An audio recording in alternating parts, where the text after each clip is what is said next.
Debatable. This is your host, Fantastic Assad. I am joined with my co-host, Trusty AAA the Humanist.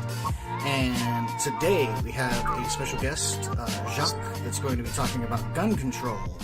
Welcome to the show, man. We appreciate you coming on. And thank you for having me. try to keep it civil and fair as possible. I know there's two of us, and a lot of people tend to think they get ganged up on when they go to a 2-on-1, but most of the time our guests get more talk time than us on average, so we would like to keep the trend going. With that in mind, today we're talking about gun control. Do you want to kind of give us an overview of your stance, or kind of what's on your mind about it? Well, my stance on gun control is that, I do believe that Americans have the God-given right to bear arms. However, the type of arms, I think there should be some sort of limitation. M16s with huge, stocks, unlimited ammo, chain bullets. There should be a limit on that. Because to me, I believe we live in a world now, today, the patience level of people is not there anymore. People don't have, and I have conversations with guys who are in their 60s and 70s. They told me when they were in high school how they used to go hunting. They had their shotguns in their trucks and they would go to school. It would be nothing to have, a gun on them, but they knew that, hey, after school, they were going with their boys to go hunting, go shooting, just being boys. But today, the world we live in today, mental health is in an all-time high, especially here in the state of Florida. I mean, we're just ranked 51st. We're the worst of the worst. My whole argument is with guns is that when you have a situation where we have folks who are mentally not there, again, people are not, respect of each other anymore. And now there's more, intention to do harm. Why provide more access? The access is the guns. So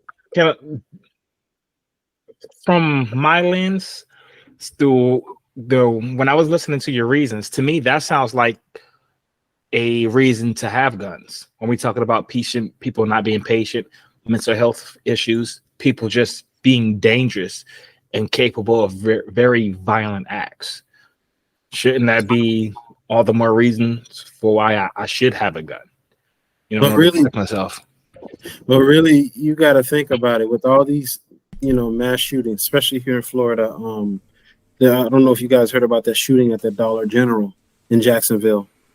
Where a male went in, it was, racially, motivated.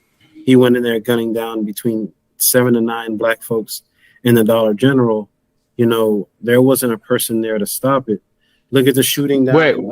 But that's my point, right? So if there was a person there to stop it, who was armed, he could have prevented it, right? But the thing is, though, with those folks having guns, I mean, now in Florida we're allowed to carry. I should hear more stories of that. I feel like with those with the gun laws now here in Florida, it seems like bad people have more access to them than good.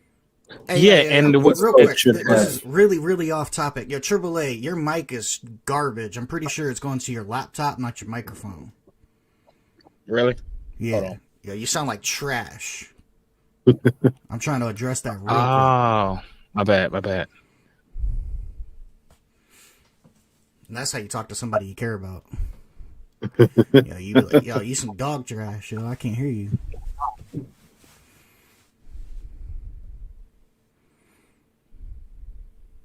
How about now? Yeah, that's way better. All right, cool. Okay. That's bugging me. But now I can't hear y'all. But anyway.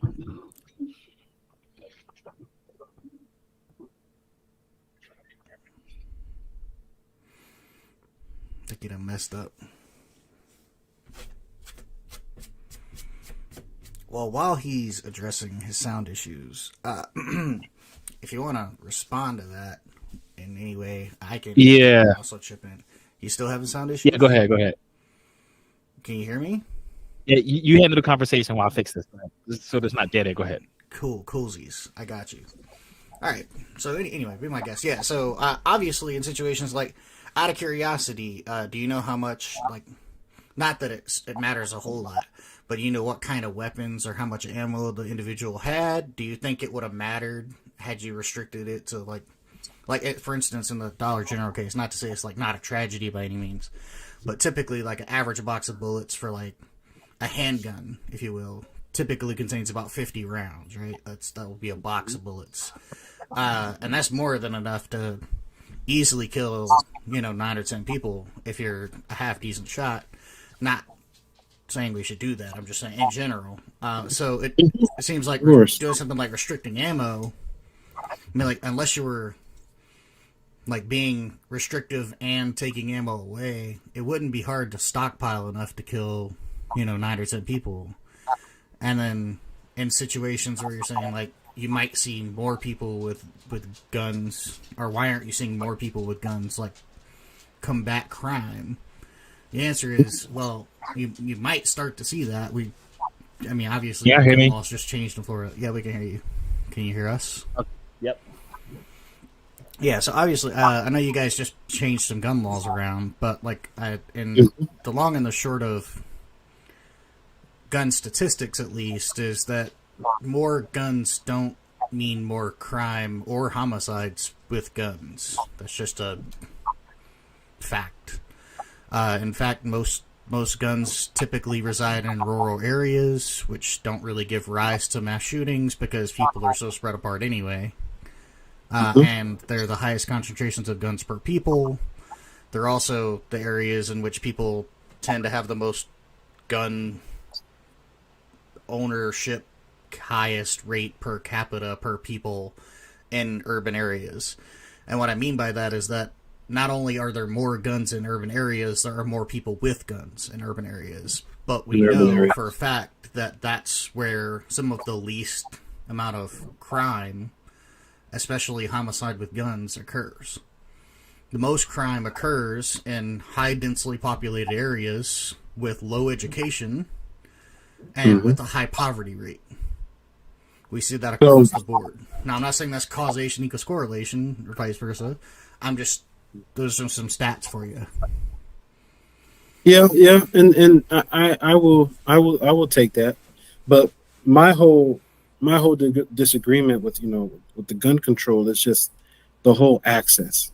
You look at today with schools today, right? What's going on? What are you seeing more and more of? Children now, right? When we were all kids, we all had that natural, want to do something bad without getting caught. That's just how it is. Today's kids now, all right, they're stepping it up into doing things more riskier. So you have that one kid, right, who went to Stoneman Douglas in Fort Lauderdale that did that mass shooting. Now you had another kid down here in my county in Fort Myers in Lee County. He was planning to do a mass shooting at Patriot Elementary in Cape Coral High School, only 10 years old. So now mass shootings, call pranks, calling in and out, calling bomb pranks, that's the popular thing now. That's becoming a norm. You think outlawing guns would prevent that? Yes, because drugs are illegal, right? I wouldn't say outlawing guns will prevent that. The thing is, people are going to do bad anyway. But when those folks who have bad intentions have open and clear access to an M16 or an AR-15, they can do more destruction. Now, if you have a pistol and it's 3 of us, I'm not going to sit there. I'll be more confident to stand in front of a pistol. I'll probably throw something upside your head, jump in front of your face, hit you with something. It's 3 of us. But if you have an M16 or an AR-15, I'm running. I'm not even going to ask no questions. No, you have a handgun, at least I can duck around. I can move. I can, do something. I have a little bit more confidence in defending myself with a pistol than an AR-15. All right, so let's kind of give you a hypothetical situation, and it's a really, really hypothetical situation. It's a little unfair, but I'm just I'll be honest how unfair it is up front. Let's say the 3 of us are in a grocery store, and we're in a place where it's legal for all of us to carry handguns if we wanted concealed. Okay, I know for sure that I have my concealed carry license. I know for sure that AAA has his concealed carry license. I don't know about you. It doesn't matter in this scenario. Let's say in this scenario, somebody walks in with what the media would refer to as an assault rifle, like a AR-15 style or AK-47 style rifle, right? And both of us are concealed carry. Now, Triboulet is also current military, not active. I think he's on, whatever, like reserves. And so he has years of training with that. He's former police department, years of training with that. I have been shooting since I could hold a gun. My dad owned a gun shop. I did and helped train with concealed carry weapons in the state of North Carolina underneath my father's tutelage, and had to continually practice and get in these concealed carry courses where you have to shoot so many targets and be within a certain target percentage, kind of like you do when you're a cop. You have to pass certain targeting requirements. And a dude walks in with one of those rifles, and both of us have the ability to carry our pistols. Would you feel more comfortable knowing that we had them, or would you feel more comfortable knowing there's a restriction keeping us from having them? I would feel comfortable with you guys having them, but here's the thing: how many stories in these mass shootings do we hear? I mean, there are stories out there. Yes, but it seems like the bad lack of guys are winning more than the good. Sure. So yeah, for one, a lot of times when these active shooters are stopped before they could kill a lot of people, a lot of times they don't make the news. I can show you a video of an incident down in Texas. God, he was getting ready to start a mass shooting. This deacon pulled out a pistol, shot him in the head before he could do anything. But let's say in every case, the bad guys were winning, right? And good citizens weren't able to stop them. Isn't that a stronger argument for why good people ought to be carrying the guns? That is a good argument, but in the same time too, with having loose gun laws, those who have the bad intentions have the opportunity. I don't want those that have the bad intentions to have that opportunity. So by kind of being more, stricter with our gun laws, those that have the bad intentions, they have less access to guns, or we make it harder for them. Because let's look at this right now. Florida, we're extremely loose with our mental health population. I work part-time security at the hospital, right? Our Baker Acts come in and out. They come from the jails, which I don't know why. When someone is in jail, they should stay in jail, but they come in, there's not really like a thorough background. Those guys can spend 3 days and they can go back out and say, okay, you know what, I'm all good. I can go out here and purchase a weapon and, be functional. But my thing is, and I even had this plan when I run again, there needs to be a close partnership with the hospitals. If it means, changing some of the HIPAA violations and HIPAA laws, if you've been Baker acted or you've been in the hospital for number of times, if you're on any type of psych meds or you have any psychiatric issues, that needs to be reported immediately. Down here in Florida, that doesn't seem to be the case. Go ahead. Yeah, I was going to say, it seems like to me that still the best alternative for stopping a bad guy with a gun is just a good person with a gun. Because the bad guy, if he's going to resort to murder, obviously he cares little about the law. The thing is, though, and I hear you on that, but there are stories, but it seems like there's more stories of evil than good. Sure, I'll grant you that. I'm granting. Let's say all the stories are evil winning. What I'm saying is, isn't that an argument for why the good ought to be armed? Yeah, that is a good argument, but the good are not actually. Think about it. In South Carolina, not many of the good are getting armed. Yeah, and so that's why we should be. That's why we should be promoting that rather than making laws to prevent them from getting guns. Yeah, I mean, because think about this. When we talk about like these active shooters, you notice they're always going after soft targets. Yeah. Well, you never see one at a. It's rare you see one at a people targeting a police station or targeting a gun show. So, how about Right. that white lady that went up to a police station and started shooting? Yeah. So Yeah. but You see what how I'm saying, quickly stuff like that it's kind of rare. gets If turned the away, goal is though. to kill as many people as possible, you're going to choose a soft target. You're going to choose a place where people are don't have the ability to fight back. And if you create a law outlawing guns or restricting it, you're making society that soft target rather than an area. But my whole thing is that person that has that evil mentality, we make it hard for them. It's hard for them to have the access. Because But the is it thing though? is, So is it though? Because we look at countries like oftentimes when I get into the discussions about gun control, countries like Australia, the UK, they're brought up as prime examples of how to eliminate guns off the street, and they've done a very good job. Like the UK, I think, well, last year maybe they had like one shooting or something like that. It's very few people that get shot in the UK, right? But they have way more in London, at least. They have way more stabbings, rapes, kidnappings, muggings, all kinds of stuff, right? So it isn't less crime. It's just less gun crime. However, UK is in a very unique geopolitical position the United States is not in, and that is the UK is an island. We're not. You know that we have a neighbor to the south that has proven to be unwilling or incapable of regulating its borders. Right? We can't stop drugs from coming over here. We can't stop people from coming over here. Do you think we'll be able to stop guns? no. Right, they're going to be on the streets, right? So They're gonna still go. They're gonna still be out there. right. So, But so the method used to fight the gun war is going to be the same failed methods to fight the drug war, and that's just getting people who are illegally selling guns, and it just doesn't work.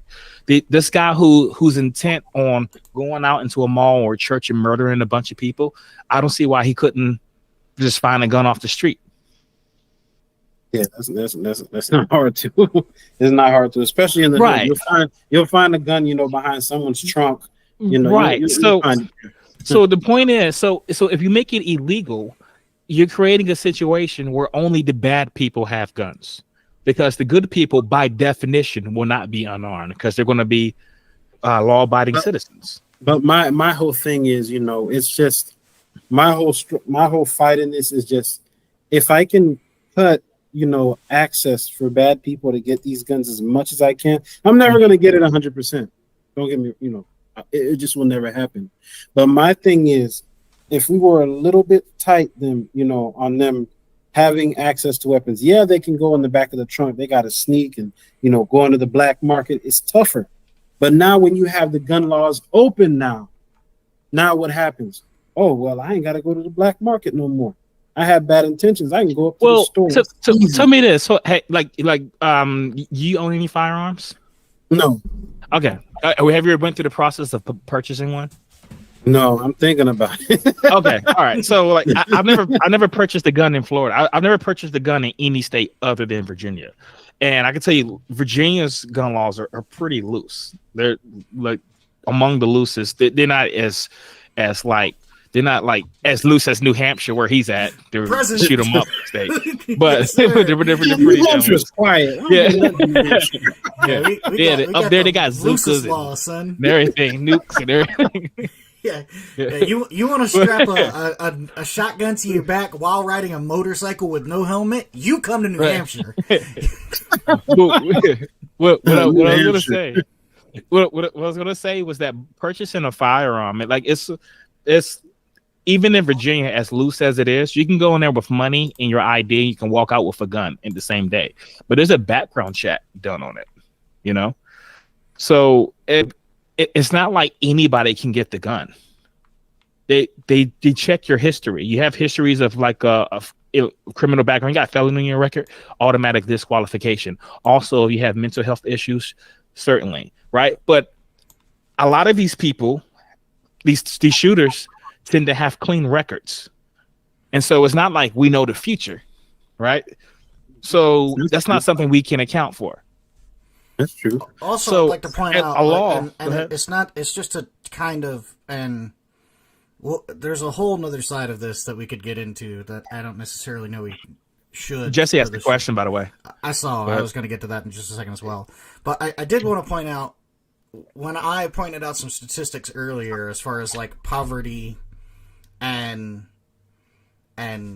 education being the kind of center focus when it comes to crime with guns. And it's not to like bash or berate you in any way. It's just to make it clear to people watching. People with mental disabilities or people that are considered to have an extreme mental condition, such as psychopathy or schizoid or schizophrenia or anything like that, make up less than 3% of all gun deaths in the United States, and that includes suicide. Suicide by gun makes up 53% of deaths of gun violence in the United States, which is that's a staggering statistic that we can talk about when it comes to guns and gun control. But when it comes to strictly homicide, blaming it on mental instability or people with a mental disorder or people that would not qualify is not really a great argument, because it makes up less than 3% of the homicides in the entire United States. I go on the deep end. I'll say people with mental illnesses should be able to purchase guns. They have the right to self-defense as well. I shouldn't be able like, oh, I can't defend myself just because I'm crazy. I'm with you there. Let's address the question in the comments. That's a terrible way to put that. Also, go ahead. Responding to Brother Fantastic about the poverty level, and urban communities. Another thing that with being loosely with the guns, particularly in our community, in the African American community, we already have this big gun on gun violence already that's consuming us already. My thing is now, with more gun access, and gun violence in the community will always go, but my thing is, again, the looseliness. As our country loosens and loosens and loosens and loosens, it becomes more and more and more easy to do bad. But That's people, the gist of the argument. if you look in the zip codes with the, I was gonna say, ahead. if you look in the zip codes with the highest amount of gun crime in the United States, they tend to be in places with the strictest gun laws. 20002. Say it again. 20002. Where is it? Well, I'm guessing Chicago, No, Washington Baltimore? D.C.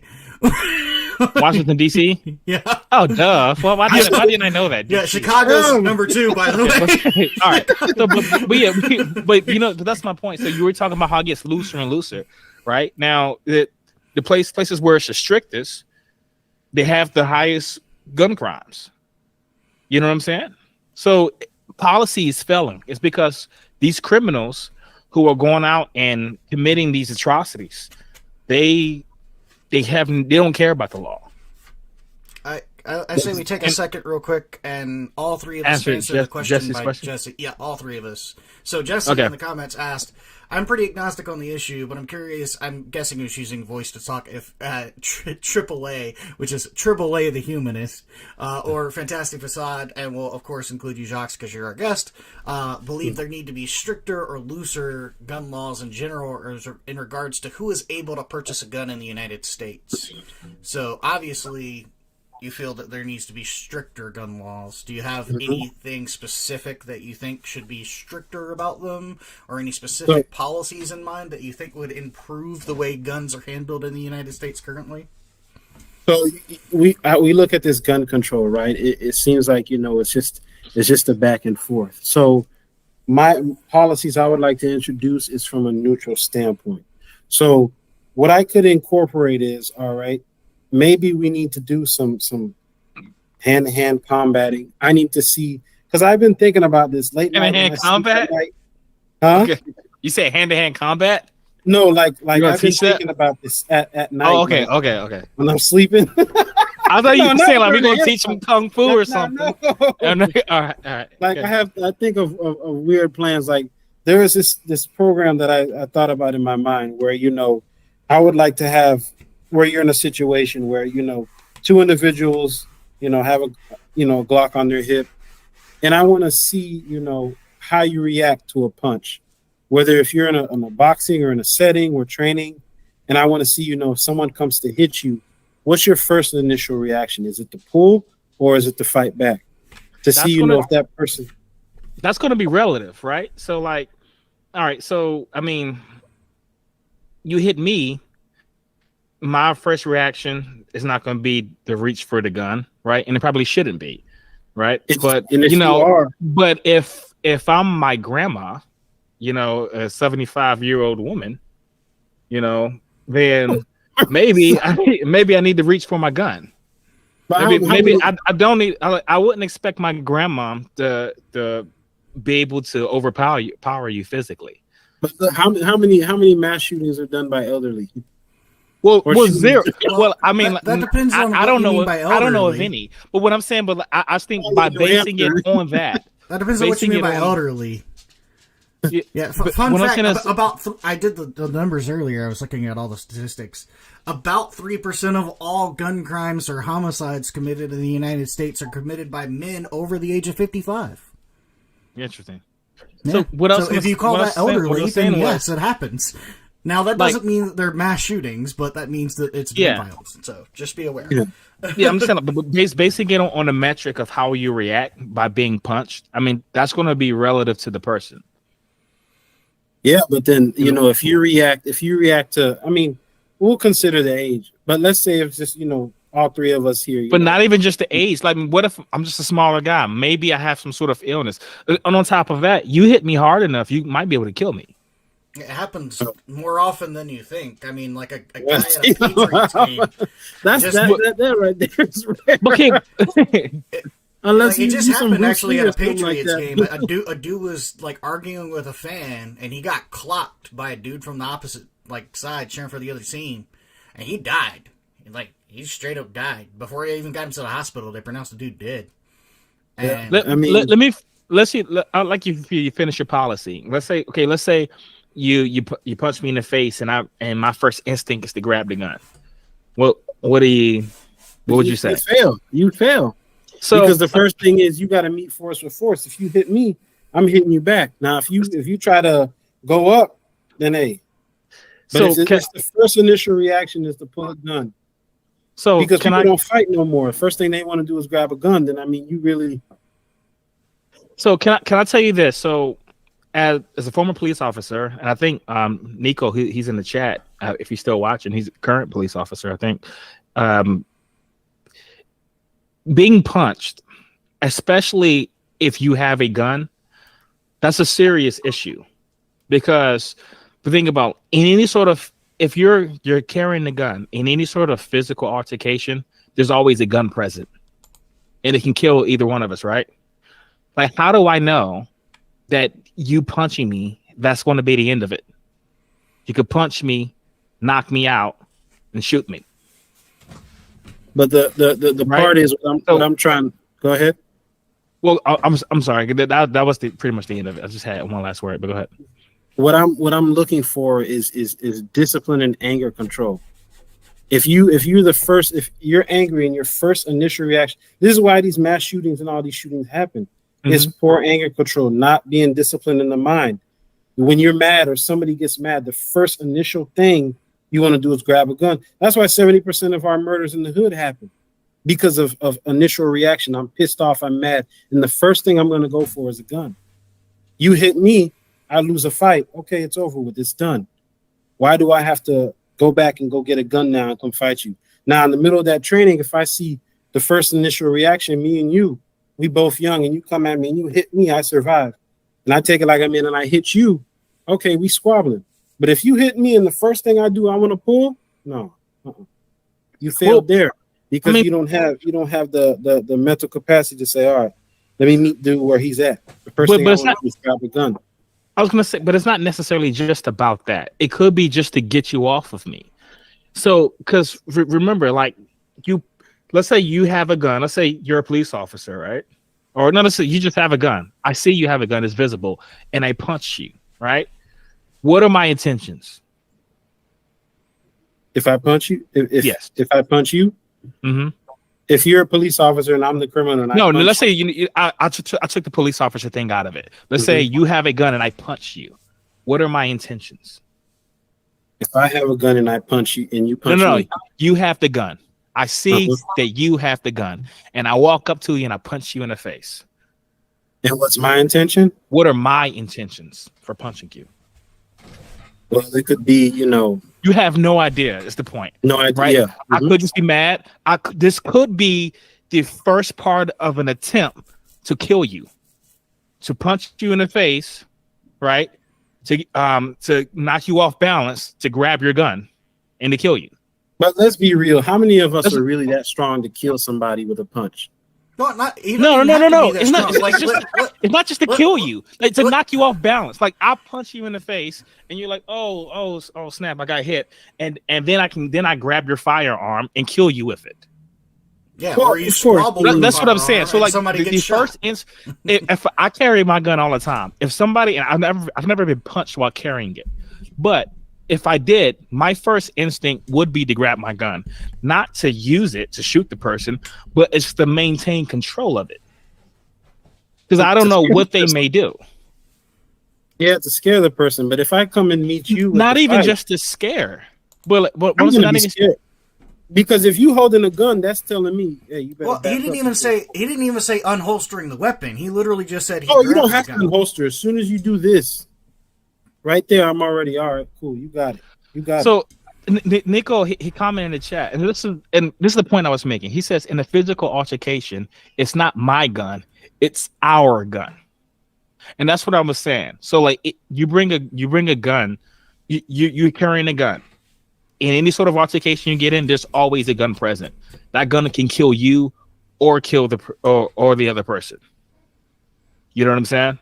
Like guns, they're equal opportunity, and that's what the point I was making was that being punched, the first instinct grabbing a gun, to me, I would consider that a good thing. That is the responsible thing to do. I wouldn't, because the thing is, how are you, especially in our community, how are you able to maintain your anger? There are times where I feel like people who have guns, especially in our community, I feel like issues come to them more because when one is carrying a gun and he has poor mental capacity, he thinks he's the big dog. The whole thing of the training is to see how you are mentally.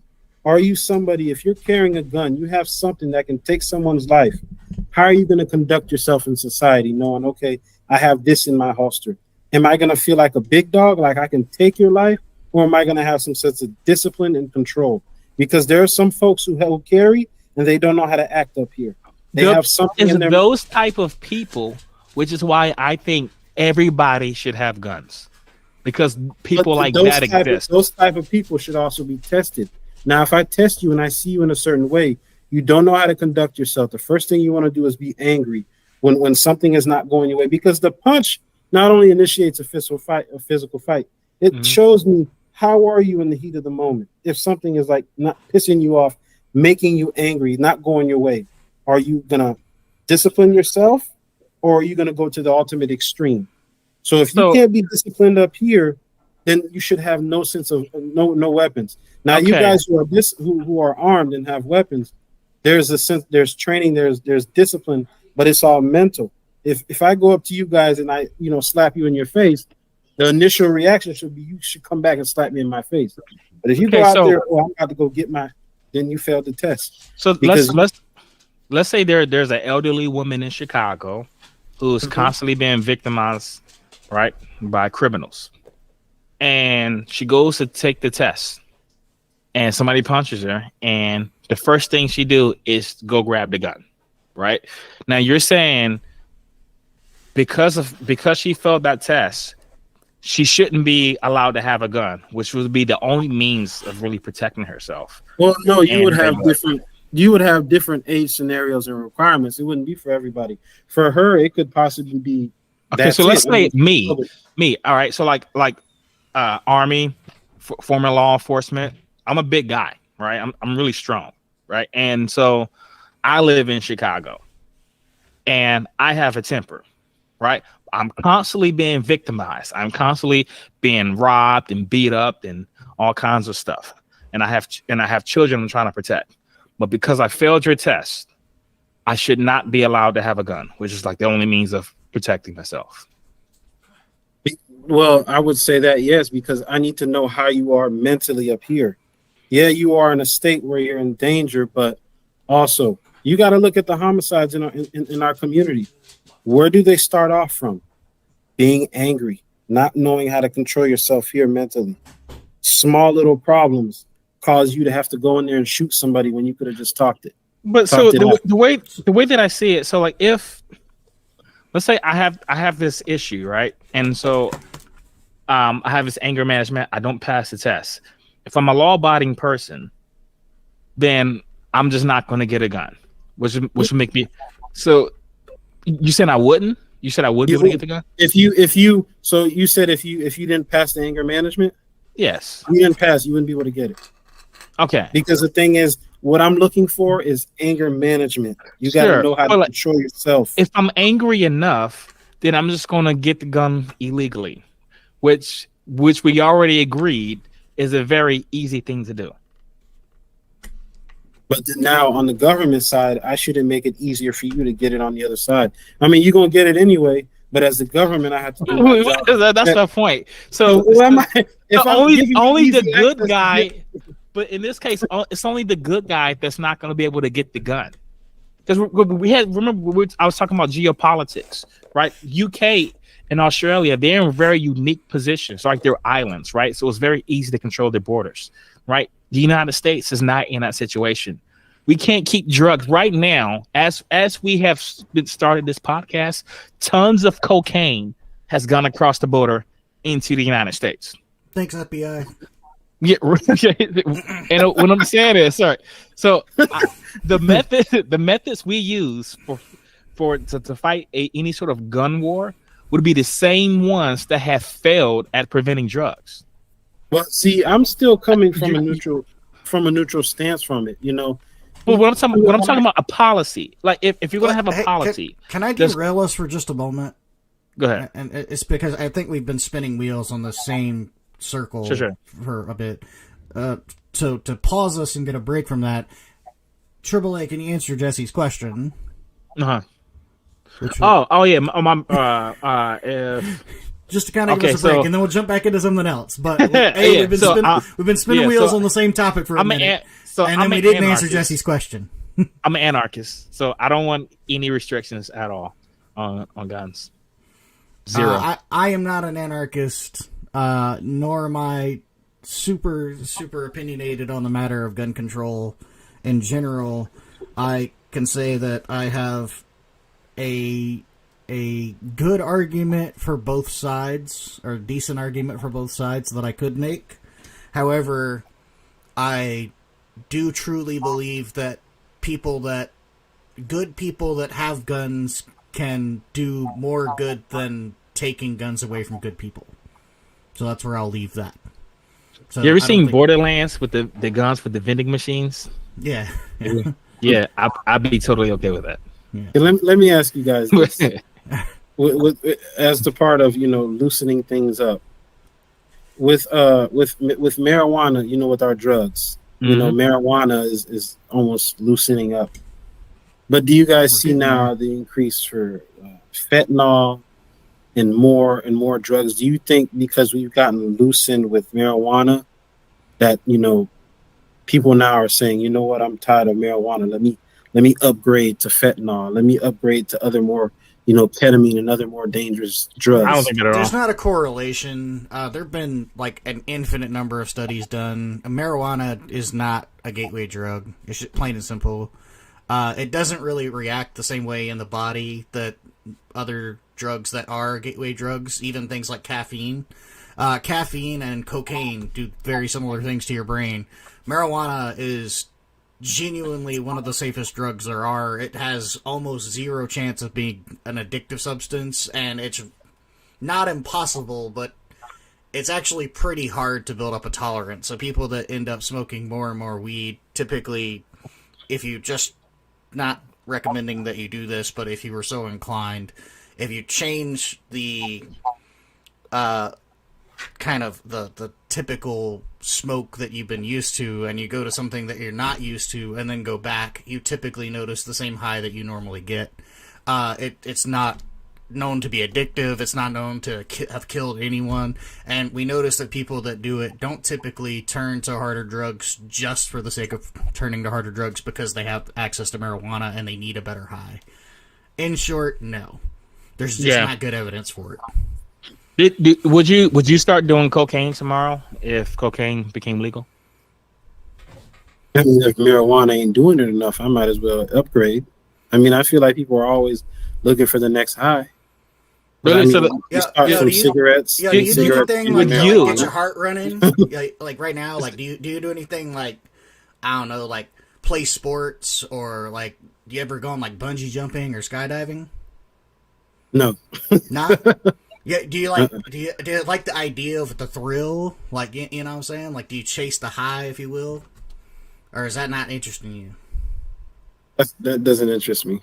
Yeah, so for most people that are chasing a high, they're chasing one of two things. They're chasing a state of bliss, or they're chasing a state of euphoria that you get from a huge induction of adrenaline, right? Most people that are chasing that second part usually end up dying in a fatal crash or some terrible accident, right? The people that are chasing the bliss are your typical marijuana smokers, and they typically just chill at home. The people on the second half of that typically do end up turning to harder drugs, but it's mainly because they've blown their money trying to find a high that they can't replicate. And that often involves like driving cars really fast or doing harder drugs like cocaine or heroin, and then now you're out of money and out of resources, and then you start doing things like robbing stores, and then start doing things like pulling off bigger crimes because you're chasing a bigger high, seeing how far you can go without getting caught, and then all of a sudden, you know, we're digging your corpse out of a, you know, somewhere because I haven't seen any data to suggest that the legalization of marijuana has led to people abusing other drugs. Like I don't see any sort of causal. We actually haven't even seen a big uptick in drug use in general, with the exception of the pandemic, which was I mean, and Philadelphia. The longest running joke was the most dangerous thing about marijuana is being caught with it. Yeah. Right, because then you get a record, thrown in prison, all that kind of stuff, whatever, you know. So, Jesse had asked the question. He says, "I'm curious about restricting gun purchasing. What steps we take to curb mass shootings in the U.S.?" I think the best step to prevent mass shootings is to put a healthy fear in people that anywhere you go, there may and probably will be people who will shoot back at you. From the study that I was reading, this was maybe 10, 15 years ago. I was reading, this is a criminal law casebook. So this is a really old study, but they were interviewing these criminals, and they were asking what was the thing that they were most afraid of. And this study was actually done for capital punishment. And it turns out criminals just weren't afraid of the death penalty. They weren't afraid of law or getting caught at all. Their biggest fear was running into a victim who was capable of fighting back. Such an armed person would constitute that. I think that is, so to answer Jesse's question, that's what I would do. I think if you open it up to everybody, I think that is the best way to prevent that. Mine's much more complicated. Go ahead, Jock. Go ahead. Jock can answer the question. Go ahead. So, as I plan to run, and just sitting with you guys and drawing, the education, because the plans that I want to put into my policies is something that we all can just unite and agree on. I mean, it seems like standing on one side, getting rid of guns is not going to do, and the other side it's just going back and forth. So, like I do believe creating a policy where we do have to have some sort of proper anger management, mental health, of course, psychiatric, doing other things, but I want to create plans and policies to where if one has a weapon, you have to be mentally, and emotionally disciplined when you have it. Like you guys seem disciplined when you guys, seems like you guys carry all the time. I mean, I seem that way. I seem well, that you way. have to, But you never know. I have to So- make sure, when the good citizen has the gun in his hand, he has to be, disciplined. Discipline is going to be the main thing. Question. Because again, when folks just have a gun, especially 20, 21 years old, you're carrying. Can I trust when you're sitting somewhere knowing that you have something that you can, take someone's life with? Will you be mature and disciplined in the mind to not go around and try to intimidate and think that you're the Mr. Big Bad? That's my whole, view on it as well. So when we're talking about discussing public policy, not only do you have to consider what the law requires, but you also have to consider the government's capability of executing that law. Mm-hmm. So do you think right now in the United States, the policy that you're implementing, do you think that we could implement something like that and then the results would be a safer society? Well, honestly, I mean, it would be a step. You're never going to get 100%. But I'm not even asking for 100%. Do you think it's just to be a little bit safer? Considering, you'll agree that the methods used for fighting the gun war would be almost identical to the drug war, right? It'd be the same thing. Okay. Did it work? It's not, right? And this isn't even our first drug war. Our first one happened, with prohibition, and it was a failure then, right? And so we stopped it, and then we started another one, and now it failed. And now it seems like we're doing, drug war part 3, but with something far more dangerous, guns, right? So, and I understand the intent, but I would.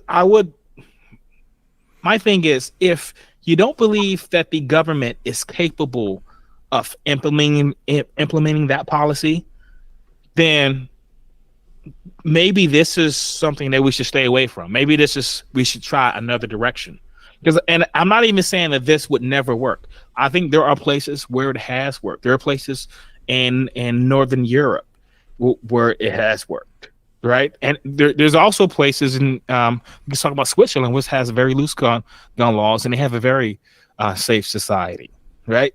So you have to not only consider the policy, but you have to consider where it's into, like geopolitics, the study of how geography affects politics, right? It's a big deal, and so policies don't work everywhere with the same level of efficiency. And I think you heard me explain earlier why the methods that the UK and Australia use wouldn't work here, right? They don't have neighbors. They don't have somebody like Mexico who's constantly pumping illegal material. And just to throw some shade on Canada, not that Canada is like necessarily Canada's peaceful, man. Come on. But Jesse in the chat lives in Canada. Just to throw some shade on Canada, Canada is in the top 10 gun owner populace per country per person.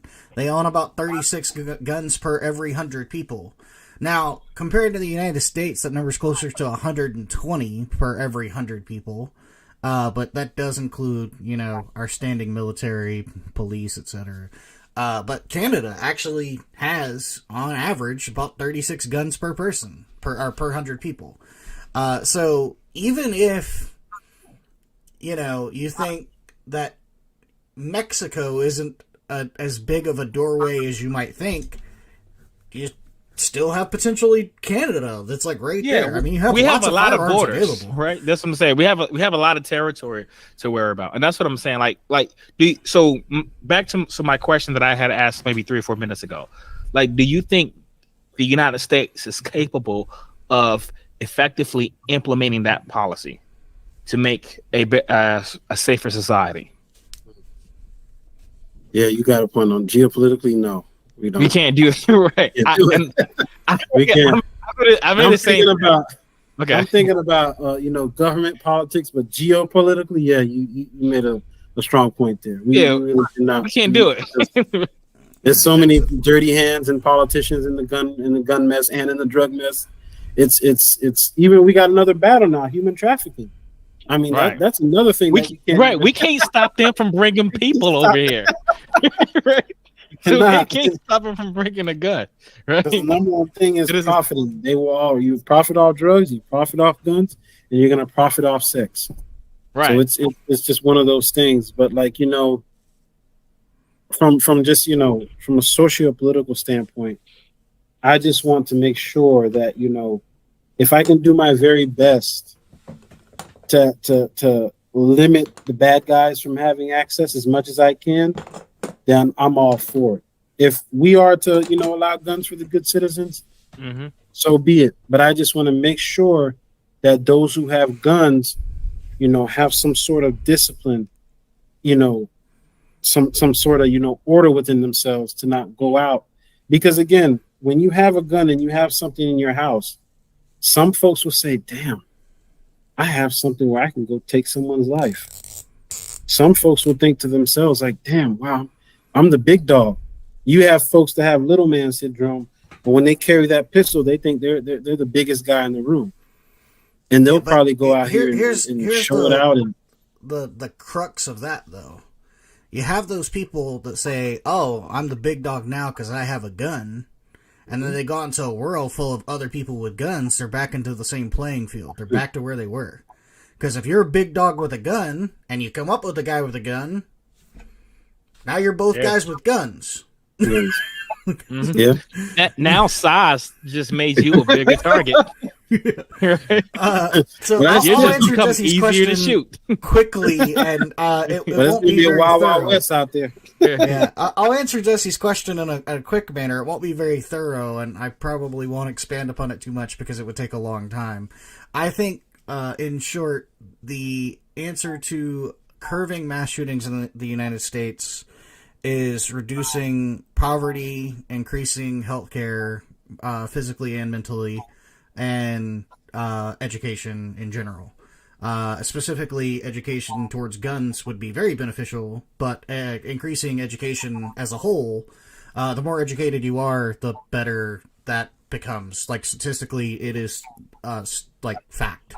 Increasing people's well-being, increasing their availability for healthcare, mental and physical, decreasing poverty, and increasing their education. Yeah, I agree. Gun crime is incredibly hard to do those things. Gun crime is more of a symptom rather than the illness itself. Yeah. So and unfortunately, that's I think the best way is to target other things. And that's, if you look in these areas where there are more guns but less crime, they tend to fit the societies that Facade just described, right? Yep. They tend to be wealthy, educated, access to healthcare and good education, all that type of stuff. So you just described suburban gun. New Hampshire, and we just Right. don't get mass shootings. Exactly. Like, you just don't. You have extremely high education level. You have, I think we're first as guns per person per capita in the world, and like in the United States. I think we average like 13.8 guns per person in New Hampshire, and we're tiny. Don't get me wrong, but like, if you go look at our news right now, the big thing on the news is that a guy rocked up to a hospital, shot the security guard, and a state trooper shot him and killed him. That was it. Whether he had intentions to shoot up the hospital, we don't know, because he didn't get to give his side of the story. Also, I think this is very telling, because we talk about like citizens, right? Like private citizens being able to defend themselves with guns, and we know like a lot of politicians are opposed to that. Like not necessarily you, but there's a lot of politicians out there that's like they don't want people to have guns at all. Right now, the government, right, when they have something super secret or super expensive, how do they protect it? They put a bunch of armed people around it, and they use bunch guns. Of armed vehicles, right? Like they use guns, and right? Yeah, because drones. And what do you understand? And get this, even in places where it is illegal for people to have guns, the government will still use guns to protect that area. area. Yeah, Because ever they walked into know. like a courtroom or into like a courthouse. You notice the people that are wanding you down, they got guns, but you can't carry yours in there. Yeah, No. you notice that they got guns though. All right. We That's right. talk about we would talk about like during the early 20th century, right? KKK running to people's houses and it was lynching people, right? That this wasn't happening in all the communities, right? So like if in a lot of your armed communities, this was less likely to happen, right? Because blacks could shoot back. Just shoot Right, back. especially, I mean, this was the entire mindset of the Black Panthers, right? So, By any means necessary. right, we weren't going to rely on a government to protect us because they were incapable and unwilling to do so. So, Start the whole Black Panther movement. right, you're right. I mean, I'm actually kind of surprised neither. Yeah, I of you mean, brought that's up the my fact view. that like Southern Democrats and like antebellum South were using gun control to essentially manipulate black people. Like that's literally where the first gun control laws ever came, because they restricted people that were in a lower socioeconomic class or of a particular skin color from owning firearms. And that's where the first ever gun laws came from. I think there's a funny question. I like to give a Josh Jesse's last funny word really soon. Yeah, let's answer the funny this is question. a comment and then you can from have last Jesse. word.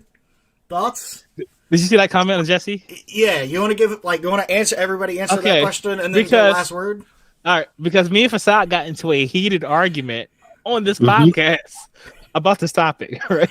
About people owning nukes. Yeah. So Owning nukes. yeah, people Yeah. owning nukes. Yeah. I'm an anarchist, all right? I'm anything the government has a right to do, people have a right to do because the government get their rights from people. So, but okay, I think it's kind of a moot point. I don't think a person would be capable of producing and maintaining a nuke, just because of how expensive it is. But if it was the case, my position is if the government has a right to do it, then so does an individual, because the government gets its rights from the individuals. Therefore, it is impossible for the government to have rights that individuals do not have. I would prefer a world where nukes do not exist. I am with you on that. I agree with that. However, as long as the government has nukes, I will defend an individual's right to own a nuke. I will not, because I think a governing body is can't do that. necessary. He going too extreme now. I am in a situation where Okay. I agree that nukes should not exist. If we could decommission and declassify and destroy all nukes in a safe manner, I would vote for that in a heartbeat. However, putting them in the hands of a private citizen is the dumbest thing I could imagine. But Because it then citizens have goes been from- far more responsible than the government. Dude, we dropped a nuke in Jacksonville, North Carolina. I'm very well aware of this fact. Well, However, Yeah, this happened there in the 60s. Yeah, a nuke was there's a accidentally sign placed there. on a bomber, and it was flying across Jacksonville, and then it fell off. Yeah. It wasn't armed. Fortunately, it wasn't set to go off. But Yeah, this, it didn't explode. but this fully functional nuke fell in Jacksonville, North Carolina.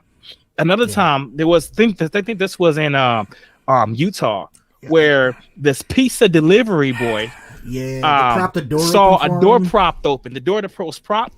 You go inside, and it was like the buttons to send off these nukes.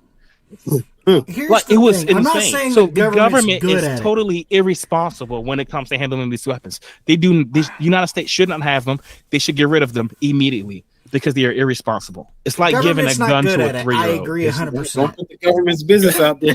The government's bad at it. I agree 100%. Here's still why I say citizens definitely still shouldn't.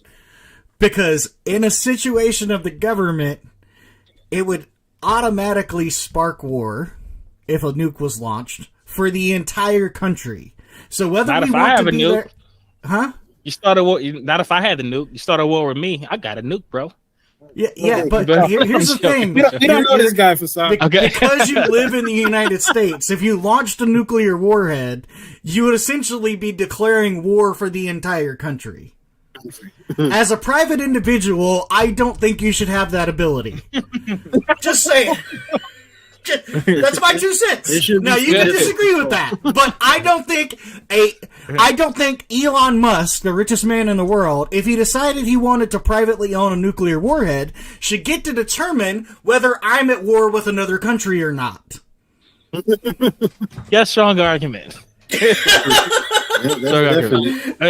I'd like to give a Jacques last word. Yeah, you can respond to that, and if you have something you want to say or plug, the floor is yours.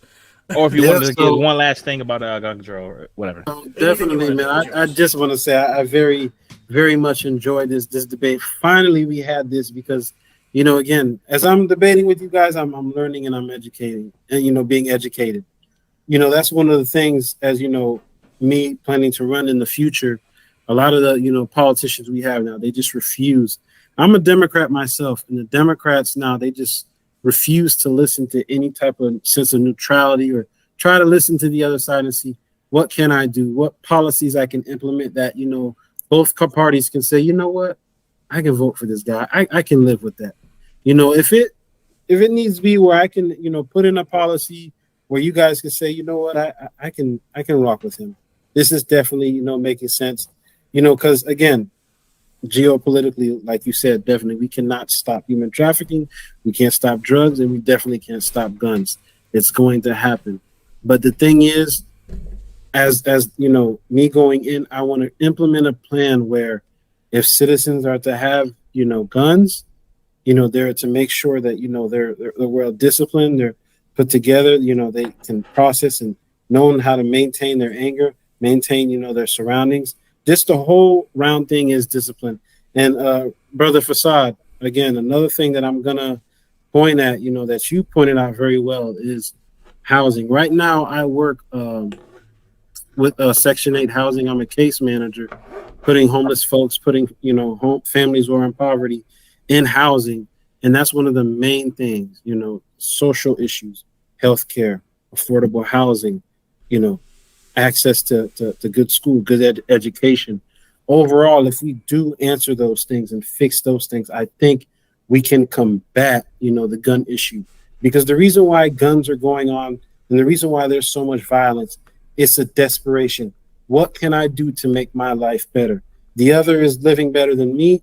The other is doing, more than me. I have nothing, so I have to go out there and take it. Society's not giving it to me. So I'm going to go out here and take it. I work hard.